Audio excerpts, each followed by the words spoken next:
अगर मैं आपको भेजना शुरू करूं ना तो आपका फर्स्ट क्वेश्चन। जी जी, पहला सवाल, बल्कि इनके 3 सवाल हैं। फाइक साहब ने ये आपसे अकलियतों के बारे में 3 सवाल पूछे, सुनिएगा।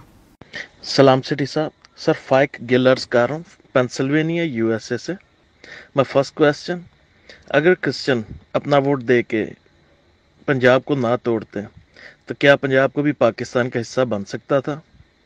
सेकंड क्वेश्चन, पाकिस्तान को एज अ सेपरेट स्टेट बनाने में क्रिश्चियंस का क्या किरदार रहा?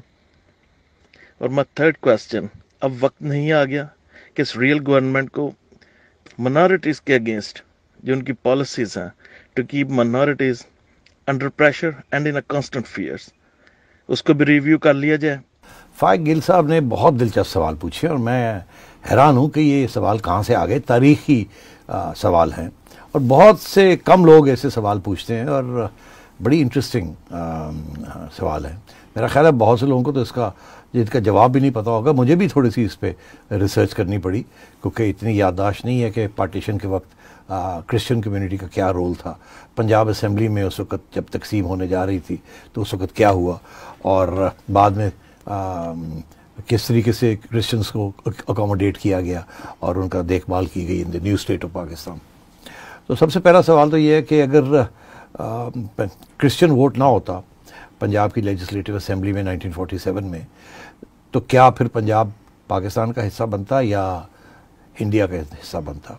अब इसमें ऐसे है कि जब वोटिंग हुई इस सवाल के ऊपर कि किसका हिस्सा बनना है, तो उस वक्त स्पीकर असेंबली क्रिश्चियन थे, सिंघा साहब। अच्छा जी बिल्कुल। और सिंघा साहब बहुत एक क्रिश्चियन कम्युनिटी के लीडर थे और ही was the speaker of the assembly.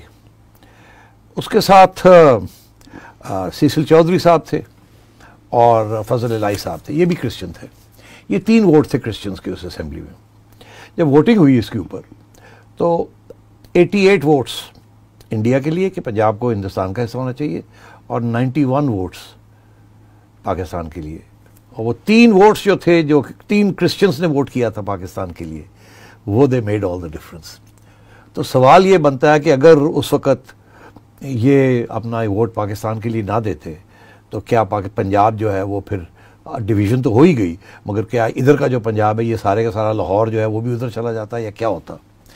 चले वो तो व्हाट इफ का मसला है। मगर दिलचस्प बात यह है कि जब सिंघा साहब असेंबली आ रहे थे उस वोट के लिए तो रास्ते में इनको मास्टर तारा सिंह मिले जो कि सिख कम्युनिटी के रिप्रेजेंटेटिव थे और खड़े होकर उन्होंने असेंबली के अंदर लंबी चौड़ी स्पीच दी। और जब सिंघा साहब ने कहा नहीं तो हम तो वोट डालेंगे पाकिस्तान के लिए, तो उस वक्त जब असेंबली में बात हो रही थी तो इन्होंने अपना किरपान निकाल के और धमकी भी दी कि जी हम कैसे, यहाँ खून हो जाएगा, ये हो जाएगा, वो हो जाएगा। मगर बहरहाल ठंडा कर दिया गया सबको और फिर वोटिंग हुई और these 3 Christians they voted for कि पंजाब पाकिस्तान का हिस्सा होगा, नहीं तो पता नहीं क्या हो सकता था। तो पहली बात तो ये है कि we owe a debt of gratitude to those 3 Christians. Cecil Chaudhry साहब का नाम तो खैर बाद में भी रोशन हुआ। सिंघा साहब भी बहुत बड़े कम्युनिटी लीडर थे, लाहौर की रिहाइश थी उनकी। मुझे तो ऐसे है कि उनके साहिबजादे जो थे वो मेरे साथ स्कूल में थे। अरे जूलियन सिंघा। अब सब माइग्रेट कर गए हैं बिकॉज यहाँ जो ट्रीटमेंट हुई है माइनॉरिटीज़ की that has been not good, मगर उसके ऊपर आते हैं अभी। दूसरी चीज़ ये कि क्रिश्चियन कम्युनिटी के 3-4 इदारे थे। उनमें से एक Christian all India Anglo Indian association थी, फिर एक कैथलिक एसोसिएशन थी, फिर एक ऑल इंडिया क्रिश्चियन एसोसिएशन थी, फिर एक जॉइंट क्रिश्चियन बोर्ड था। इस किस्म के और भी इंस्टीट्यूशंस थी। दे वर ऑल प्रो कायदे आज़म। ये सब ने पाकिस्तान के लिए वोट डाला और उसके लिए जद्दोजहद की बिकॉज ऑफ कायदे आज़म। वो समझते थे ये सेकुलर शख्स है, ये डेमोक्रेटिक शख्स है, ये हमारी प्रोटेक्शन करेंगे। और कायदे आज़म ने भी बड़ी हिमायत की क्रिश्चियन कम्युनिटी की। याद रहे कि डॉन का जो पहला एडिटर था, क्योंकि डॉन अखबार जो है वो कायदे आज़म ने फाउंड की थी, तो डॉन का जो पहला एडिटर था वो पठान जोसेफ, वो ही was the first editor of Dawn. उसको कायदे आज़म साहब ने, वो क्रिश्चियन थे, वो क्रिश्चियन थे इसलिए। और उसके बाद भी एक और क्रिश्चियन बने, वो भी कायदे आज़म ने उनको लगाया था। इसी तरीके के साथ कायदे आज़म की बड़ी दोस्ती थी। जो उस वक्त एम्बेसडर थे इंडिया के इन लंदन, वो भी एक क्रिश्चियन थे, उनके साथ भी बड़ी दोस्ती थी। और जब भी कायदे आज़म वहाँ जाते थे तो उनके साथ बड़ी दोस्ती थी और वो बड़ी हिमायत करते थे कायदे आज़म का जो मौक़िफ़ था। फिर क्रिश्चियंस ने बहुत इंपॉर्टेंट रोल वहाँ, जब नेहरू साहब की रिपोर्ट आई ऑन माइनॉरिटीज़ और किसने क्या होना है और क्या नहीं होना, तो कायदे आज़म ने उसको रिजेक्ट कर दिया था कि किस किस्म की स्टेट बनेगी हिंदुस्तान में।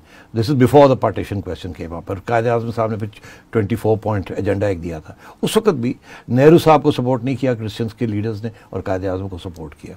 तो at every stage Christian community का बहुत बड़ा रोल रहा है in the pre freedom movement and in the movement for Pakistan. जब बाउंड्री कमीशन देख रही थी कि जी कौन सी चीज़ कहाँ होगी, ये इधर होगा ये इधर होगा, तो उस वक्त भी 2-3 ऐसे इलाके थे जहाँ के क्रिश्चियन कम्युनिटी के लोग खुद पहुँचे, उन्होंने प्रेजेंटेशंस की और वहाँ आर्ग्यू किया कि नहीं ये जो जगह है ये इधर की नहीं, इधर की नहीं, ये पाकिस्तान का हिस्सा होगी and so on and so fourth. तो बहुत से इस किस्म के बहुत से एग्जांपल्स हैं। और उसके बाद भी पार्टीशन के बाद भी क्रिश्चियन कम्युनिटी ने बहुत अहम रोल अदा किया। वहाँ आपके पाकिस्तान एयरफोर्स के first chief was a Christian, आपके चीफ जस्टिस जिन्होंने आइन बनाई आपकी जस्टिस कॉर्नेलियस, वो भी क्रिश्चियन थे।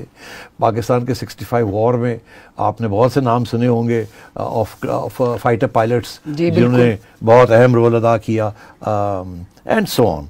तो मैं ये समझता हूँ कि क्रिश्चियन कम्युनिटी का बहुत इंपॉर्टेंट रोल रहा है in the Pakistan movement and in support of कायदे आज़म। और आखिर में इसी पॉइंट के ऊपर क्रिश्चियन कम्युनिटी का बहुत अहम रोल है in the education system of Pakistan, pre partition and post partition. सब हमारे सियासी लीडर्स जिन्होंने फ्रीडम के लिए लड़े, they were all educated, most of them, और main important ones in Christian institutions. सबसे प्रीमियर इंस्टीट्यूशंस कौन सी थी? लॉरेंस कॉलेज घोड़ा Gali, Murray college in Sialkot, Edwardes college in Peshawar, FC college in Lahore, ठीक। और दिस इज़ वाई हर जगह पे they had a big college और रिप्यूटेड इंस्टीट्यूशन। इसके अलावा सबसे इम्पॉर्टेंट डेवलपमेंट ये थी कि क्रिश्चियन कम्युनिटी पहली कम्युनिटी थी जिसने अंग्रेज़ी सीखी। उनके जो लीडर्स थे और उनके जो स्कूल्स थे वहाँ भी जो पढ़ाई जाती थी, क्योंकि वो ब्रिटिश राज के साथ उनका बहुत इम्पोर्टेंट ताल्लुक था। तो इंग्लिश का इस्तेमाल करना और तालीम में क्रिश्चियन लीडर्स जो थे देवर इन द लीड। और इंग्लिश के साथ और तालीम के साथ और ब्रिटिश राज के साथ जो उनकी वैल्यूज़ थी ऑफ सेकुलरिज्म, डेमोक्रेसी, ये सारी वैल्यूज़ भी उन्होंने इम्बाइब की। तो अगर ऑब्जेक्टिव रेजोल्यूशन जब आया तो उस वक्त सिंघा साहब was the speaker of the Punjab assembly, partition के बाद भी वो रह गए। मगर जब ऑब्जेक्टिव रेजोल्यूशन आया तो फिर सिंघा साहब के ऊपर या प्रेशर आया या कहा गया कि अब अच्छा नहीं लगता कि एक नॉन मुस्लिम हमारी असेंबली का हो। तो उस वक्त से ये फिर टिल्ट होना शुरू हुआ सारा कुछ।